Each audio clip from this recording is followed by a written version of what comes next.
Sinqamcının kəndinə həblə qəşəng bir qız gəlir. Qız Sinqamı görüb, "Uf, abi nə yeyilməli şeydə bilə." fikirləşir. Abi qızın da bir dənə dədəsi olur, hamı ona Götür! Götür, götür! "Götəş" deyə məzələnirdilər. Abi qız gecəmi vaxtı həblə qorxunc bir maska taxıb başlayır cəmaatla məzələnməyə. Allah xətrinə, bu maskada qorxulu nə var? Smiley oxşayır. Ay ana! Çomaq Ali! Çomaq Ali! Ay millet durun oy!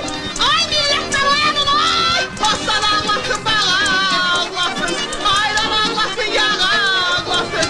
Cıngıl Allah'ın! Yaş Allah'ın oy dedem oy dedem! Ay nə olub, nə xəyəşdirdi? Ruh! Nə? Ruh? Boynu!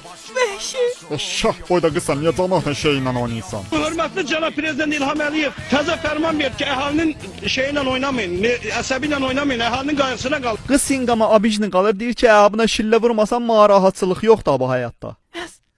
Senin bığlar Ay bilə, ruhu idi deyəsən.